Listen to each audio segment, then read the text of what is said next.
Hai guys, Assalamualaikum warahmatullahi wabarakatuh. Kami dari kelompok hubungan pemerintah pusat dan daerah. Di sini kami akan menjelaskan apa itu hubungan pemerintah pusat dan daerah. Di sini saya Agil Tamimi dan ini kawan-kawan saya. Saya Herlisa Fitriani. Saya Putri Daerah Fortuna Fatma Levi. Saya Wirvali Adisanti. Saya Rangga Wesjaya dan langsung saja masuk ke materi. Bye bye. Di sini saya akan menjelaskan tentang hubungan struktural pusat dan daerah. Dalam sistem negara kesatuan Republik Indonesia, ada dua cara yang dapat menghubungkan pemerintah pusat dan pemerintah daerah, yaitu sentralisasi dan desentralisasi. Dalam sentralisasi, segala urusan, tugas, dan wewenang penyelenggaraan pemerintahan berada di tangan pemerintah pusat yang pelaksanaannya dilakukan secara dekonsentrasi. Dekonsentrasi merupakan pendelegasian wewenang dari pemerintah pusat kepada perangkat yang berada di tingkat bawahnya di daerah seperti gubernur. Contoh sentralisasi adalah Bank Indonesia yang menjadi pusat dari semua pengaturan kebijakan moneter dan fiskal negara. Berbalik dari sentralisasi, desentralisasi merupakan pelimpahan kewenangan dan kekuasaan dari pemerintah pusat kepada pemerintahan daerah untuk mengurus rumah tangganya sendiri. Contoh desentralisasi yaitu dalam penyelenggaraan pendidikan. Pemerintah daerah memiliki otoritas tertinggi untuk mengatur, mengurus, membina, serta mengawasi pendidikan yang dijalankan di daerahnya. Hubungan fusional pusat dan daerah. Pada dasarnya, pemerintah pusat dan pemerintah daerah memiliki hubungan yang saling melengkapi dan memengaruhi satu sama lain. Hubungan wewenang antara pemerintah pusat dan pemerintah daerah provinsi serta kota atau kabupaten atau antara provinsi dan kota atau kabupaten diatur dengan memperhatikan kekhususan dan keragaman daerah. Contoh hubungan fusional pemerintah pusat dan daerah yakni hubungan keuangan, pelayanan umum, pemanfaatan sumber daya alam, dan sumber daya lain antara pemerintah pusat dan daerah yang diatur dengan adil berdasarkan undang-undang. Penyelenggaraan urusan ini dibagi berdasarkan eksternalitas atau pertimbangan dampak, akuntabilitas atau pertimbangan yang paling dekat dengan dampak, dan efisiensi atau pertimbangan sumber daya untuk melakukan urusan. Selanjutnya akan dilanjutkan oleh teman saya. Bagaimana peran pemerintah pusat dalam mewujudkan pembangunan ekonomi daerah secara berkelanjutan?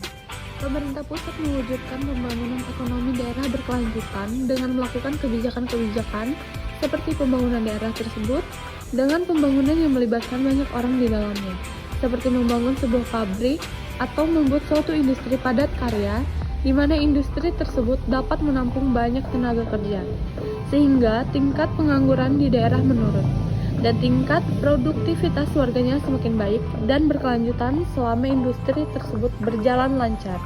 Ditambah lagi program-program pemberdayaan agar masyarakat mampu hidup mandiri tanpa menunggu bantuan dari pemerintah. Selanjutnya akan dilanjutkan dengan teman saya. Pasal 9 Undang-Undang Republik Indonesia Nomor 23 Tahun 2014 tentang pemerintah daerah. Urusan pemerintah dibagi menjadi 3 jenis, yaitu urusan pemerintah absolut adalah dibuat dan dijalankan pemerintah pusat.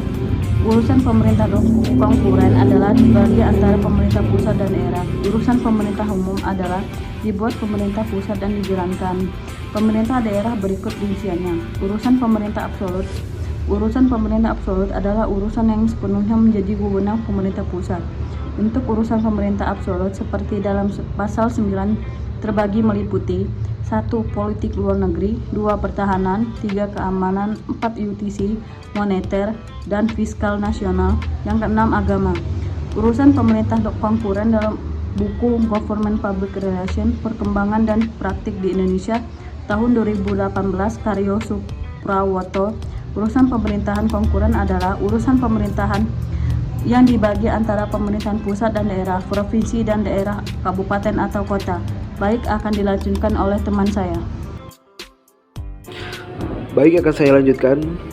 Sementara urusan pemerintahan pilihan mencakup kelautan dan perikanan, pariwisata, pertanian, kehutanan, energi dan sumber daya mineral, perdagangan, perindustrian, transmigrasi, Urusan pemerintahan umum adalah urusan pemerintahan yang menjadi wewenang Presiden sebagai kepala pemerintahan. Urusan pemerintahan umum meliputi pembinaan wawasan kebangsaan dan ketahanan nasional dalam rangka memantapkan pengalaman Pancasila, pelaksanaan UUD NRI tahun 1945, pelestarian Bhinneka Tunggal Ika, serta pertahanan dan pemeliharaan keutuhan NKRI, pembinaan persatuan dan kesatuan, pembinaan kerukunan antar suku dan intrasuku, umat beragama, ras dan golongan lainnya guna mewujudkan stabilitas keamanan lokal, regional, dan nasional. Penanganan konflik sosial sesuai dengan ketentuan perundang-undangan.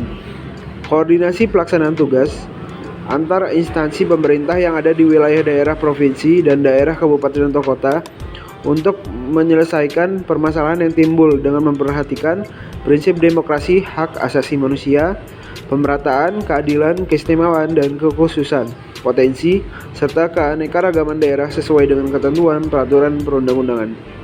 Pengembangan kehidupan demokrasi berdasarkan Pancasila, pelaksanaan semua urusan pemerintahan yang bukan merupakan kewenangan daerah dan tidak dilaksanakan oleh instansi vertikal. Baik, di sini saya akan melanjutkan tentang materi urusan pemerintahan kongruen yang menjadi wewenang daerah terdiri atas urusan pemerintahan wajib dan urusan pemerintahan pilihan. Urusan pemerintahan wajib sendiri terdiri atas urusan pemerintahan yang berhubungan dengan pelayanan dasar dan urusan pemerintahan yang tidak berhubungan dengan pelayanan dasar. Urusan pemerintahan yang berhubungan dengan pelayanan dasar meliputi pendidikan, kesehatan, pekerjaan umum, dan penataan ruang perumahan rakyat dan kawasan permukiman, penentraman ketertiban umum, perlindungan masyarakat sosial. Sedangkan urusan pemerintah yang tidak berhubungan dengan pelayanan dasar meliputi tenaga kerja, pemberdayaan perempuan dan perlindungan anak, pangan, pertahanan lingkungan hidup, administrasi kependudukan dan pencatatan sipil, pemberdayaan masyarakat dan desa, pengendalian penduduk dan keluarga berencana berhubungan komunikasi dan usaha kecil dan menengah, penanaman modal kepemudaan dan olahraga, statistik, persendian, kebudayaan, perpustakaan, kearsipan. Sekian dari saya, terima kasih. Sekian dari kami ucapkan terima kasih. Wassalamualaikum warahmatullahi wabarakatuh.